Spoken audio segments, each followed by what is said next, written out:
அனைவருக்கும் மாலை வணக்கம். மேடையில் அமர்ந்திருக்கும் நமது பள்ளியின் கரஸ்பாண்டன்ட் மேம்ஸ்,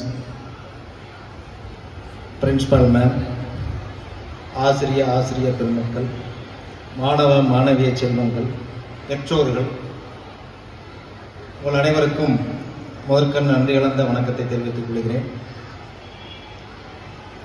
பொதுவாக நம்ம வாழக்கூடிய பூமியானது சூரிய குடும்பத்திலிருந்து வந்ததுன்னு சொல்லுவாங்க. கிட்டத்தட்ட ஒரு 300 கோடி ஆண்டுகளுக்கு முன்பு சூரியனிலிருந்து பிரிஞ்சு வந்ததாக சொல்லுவாங்க. அப்பதான் இயற்பியல் பிறந்துச்சுன்னு சொல்லுவாங்க, பிசிக்ஸ். அதுல இருந்து நிறைய கெமிக்கல்ஸ் உருவானது. அதுக்கப்புறம் கெமிஸ்ட்ரி பிறந்தது அப்படிம்பாங்க. அதுல இருந்து உயிரினங்கள் தோன்றுச்சுன்னு சொல்லுவாங்க. உயிரினங்கள் தோன்றுச்சு அப்படிம்பாங்க. பல உயிரினங்கள் இந்த பூமியில உருவாகி, அதுல குறிப்பா பார்த்தீங்கன்னா மனித உயிரினம் ஆப்பிரிக்கா கண்டத்துல ஃபர்ஸ்ட் தோன்றுறது. அதுக்கப்புறம் ஆஸ்திரேலியா கண்டம், அப்புறம் ஐரோப்பா கண்டம், இப்படியெல்லாம் தோன்றி அதுக்கப்புறம் நாகரிக வளர்ச்சி அடைஞ்சு இன்னைக்கு உலகம் முழுக்க இந்த உயிரினங்கள் இந்த பூமியை ஆக்கிரமிச்சு இன்னைக்கு பெரிய வளர்ச்சி, டெக்னாலஜி அப்படிங்கிற பேர்ல பெரிய வளர்ச்சி அடைஞ்சு இன்னைக்கு நம்ம இந்த பூமியில வளர்ந்து இந்த பூமியை ஆண்டுகிட்டு இருக்கோம். ஸோ எல்லா துறையிலையுமே அசுர வளர்ச்சி. பிசிக்ஸ்ல எடுத்த அசுர வளர்ச்சி, கெமிஸ்ட்ரியில் எடுத்த அசுர வளர்ச்சி, மெடிசன்ல எடுத்த அசுர வளர்ச்சி, ஒவ்வொரு துறையிலையுமே நம்ம வளர்ந்துட்டு இருக்கிறோம். ஸோ அது ரொம்பவே நல்ல விஷயம்தான். ஆனா மற்ற உயிரினங்கள் இந்த பூமியை அன்னைக்கு இருந்த காலத்திலிருந்து இன்னைக்கு இருக்கிற காலம் வரைக்குமே அது வார்த்தையா இருக்கும். நம்ம மட்டும்தான் இந்த பூமியை இயற்கை வளங்களை நம்ம கெடுத்துக்கிட்டு இருக்கிறோம். ஸோ அந்த இயற்கை வளங்களை கெடுக்காத அளவுக்கு நம்ம இப்ப இருக்கிற ஜெனரேஷன் அதை நல்ல விதத்துல இந்த பூமியை பயன்படுத்தணும்னு இந்த நேரத்துல உங்க முன்னிலையில கேட்டுக்கிறேன். பொதுவாகவே இப்ப இன்னைக்கு இருக்கிற ஸ்டூடெண்ட்ஸ், குறிப்பா இந்த குழந்தைகள் சின்ன வயசுல இருந்து 3 வயசு ஆனா போதும் கொண்டு ஸ்கூல்ல விட்டுறது. அதுல இருந்து அவங்கள படி நீட்டுக்கு படிக்கணும், ஜேஇக்கு படிக்கணும், மற்ற எக்ஸாம் படிக்கணும்னு அவங்கள அந்த படிப்பு சம்பந்தமா நிறைய அவங்களுக்கு ஸ்ட்ரெஸ் அண்ட் ஸ்ட்ரெயினை நம்ம குறிப்பா பேரண்ட்ஸ் கொடுக்குறோம்னா அவங்கள கெட்ட வழியில போகிறதுக்காக இல்ல, ஒரு நல்ல நிலைமையில கொண்டு வரணும் அப்படிங்கிறதுக்காக தான் பேரண்ட்ஸ் அவங்கள அப்படி சொல்றோம். இருந்தாலும் ஒரு சில நேரங்கள்ல ஒவ்வொரு மனிதனுடைய மூளையும் ஒரு குறிப்பிட்ட அளவு தான் தாங்க முடியும்.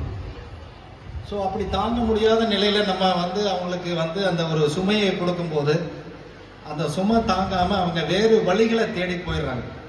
வேற வழிகளை மீன்ஸ் எங்க போலீஸ் பாயிண்ட் ஆஃப் வியூல சொல்றதா இருந்தா இந்த போதை பழக்க வழக்கங்களுக்கு ஆளாயிடுறாங்க.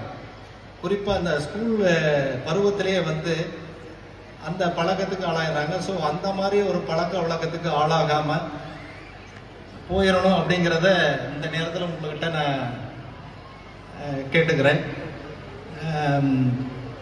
அந்த போதை வஸ்துக்கள் அப்படிங்கிறது இன்னைக்கு வெளியில எல்லா ரூபத்திலையும் கிடைக்குது. மாத்திரை வடிவில் கிடைக்குது, ஊசி வடிவத்தில் கிடைக்குது, மற்ற எந்தெந்த வகையில கிடைக்கணுமோ அந்தந்த வகையில எல்லாமே கிடைக்குது. ஸோ அந்த இதுக்கு நம்ம படிக்கிற காலத்துல ஸ்டூடெண்ட்ஸ் எதுக்குமே அதுக்கு ஆள்பற்றக்கூடாது. ஒரு மனிதனுக்கு ஒழுக்கம் இருந்துச்சுன்னா கண்டிப்பா அந்த மனிதனுடைய வாழ்க்கையில படிப்பு இல்லைனாலும் கூட பரவாயில்ல, ஒழுக்கம் மட்டும் இருந்துச்சுன்னா அந்த மனிதன் எப்பவாவது ஏதோ வாழ்க்கையில நல்ல ஒரு உயரத்துக்கு போயிடுவான் அப்படிங்கிறதுக்கு நிறைய நமக்கு எடுத்துக்காட்டுகள்லாம் இருக்கு. ஸோ படிக்கிற காலத்துல ஒழுக்கத்தோட இருந்தாவே போதும், மற்ற கல்வி நம்மளவே தேடி வந்துடும் அப்படிங்கிறது என்னுடைய கருத்து. அது மட்டும் இல்ல, நம்ம செய்ய வேண்டிய கடமைகளை செஞ்சுக்கிட்டே இருக்கணும். இப்ப முன்னிருந்த காலத்தை விட இப்ப நம்ம எல்லா வகையிலுமே முன்னேறிட்டோம். ஆனா மனிதாயமான வகையில நம்ம உயர்ந்துட்டோமா அப்படின்னா அது ஒரு கேள்விக்குறியாக தான் நிக்குது. ஸோ ஈகோ அப்படிங்கிறது நமக்கு அதிகமாயிருச்சு. குறிப்பா நிறைய இப்ப வாகன உற்பத்திகள் அதிகமாயிருச்சு, மக்கள் தொகை அதிகமாயிருச்சு. இப்ப ஏற்கனவே இருந்த காலங்களை கம்பேர் பண்ணும்போது இப்ப நமக்கு ஆக்சிடென்ட்ஸ் ரேட்ஸ் அப்படிங்கிறது அதிகமாகிட்டே போகுது. காரணம் என்னன்னா, இந்த மக்கள் பெருக்கம் பிளஸ் வந்து வாகனங்களினுடைய எண்ணிக்கை அதிகமாகிறது. ஸோ அந்த நேரத்தில் வந்து நம்ம என்ன பண்ணோம்னா, இப்போ இருந்தே நம்ம இல்லை ஸ்டூடெண்ட்ஸ் இருக்கிற காலத்திலிருந்தே வந்து நம்ம இந்த டிராஃபிக் ரூல்ஸ் என்ன ஏதுங்கிறத தெரிஞ்சுக்கிட்டு அதன் வழியாக போகணும். இந்த ஆக்சிடெண்ட்டை பொறுத்த வரைக்கும் என்றைக்குமே பார்த்தீங்கன்னா மேக்சிமம் நம்ம அந்த ஸ்பாட்டை விசிட் பண்ணும்போது நம்ம பார்க்குறதுல என்னென்னா, அந்த ஈகோ அப்படிங்கிறதுனால தான் வந்து நிறைய ஆக்சிடென்ட் நடக்குது. அதுபோக இந்த ட்ரங்க் அண்ட் டிரைவிங், ஈகோ ஒரு பக்கம் இருந்தாலும் நீ முந்துறதா நான் முந்துறதா, நீ பெரிய ஆளா நான் பெரிய ஆளா, இந்த இது நிறைய வந்து இந்த ஓவர் ஸ்பீடில் போய் ஆக்சிடென்ட் ஏற்படக்கூடிய ஒரு காரணமாக அமையுது. அதுக்கடுத்து இந்த குடிபோதையில் வாகனங்கள் ஓட்டுறது. குடிபோதையில் வாகனம் ஓட்டி நல்ல நிலைமையில் ஒருத்தர் வருவார், அவர் மேலே போய் மோதுவான், அவருக்கு வந்து கை கால் போயிடும் அல்லது அவர் வாழ்க்கையை இழக்கக்கூடிய சூழ்நிலை ஆயிரும். ஒரு ஆக்சிடென்ட் அப்படிங்கிறது சின்ன விஷயம் கிடையாது. நம்ம ரோட்டில் போகிறோம், ஆக்சிடெண்ட்டை பார்க்குறோம், நம்ம அப்படியே அது கடந்து போயிடுறோம்.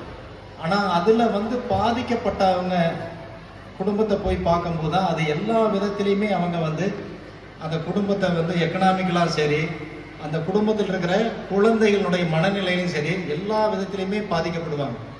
ஸோ நம்ம வந்து இந்த படிக்கிற காலத்திலேயே அந்த டிராஃபிக் ரூல்ஸை வந்து கரெக்டாக கடைபிடிச்சு விபத்து இல்லாத தமிழகத்தையும் இந்தியாவையும் உருவாக்கணும் அப்படிங்கிற இந்த நேரத்தில் கேட்டுக்கிறேன். அதுபோக பேரண்ட்ஸுகளுக்கு நான் முக்கியமான ஒரு வேண்டுதல் ஒன்று என்னென்னா, பிள்ளைகளை வந்து ரொம்ப வந்து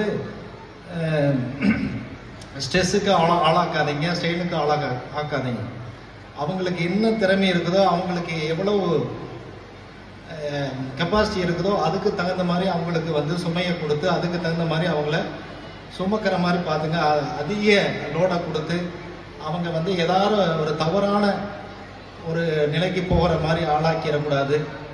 ஸோ நிறைய இந்த பள்ளியில் படிக்கிற மாணவர்கள் வந்து நிறைய நீட் எக்ஸாம்லாம் பாஸ் பண்ணி டாக்டர் ஆகிருக்காங்க, இன்ஜினியர் ஆகிருக்காங்க. நிறைய இப்போ ஆண்டறிக்கை படிக்கும் போது கேட்க முடிஞ்சு நிறைய பேர் வந்து டாக்டராக ஜாயின் பண்ணியிருக்காங்க.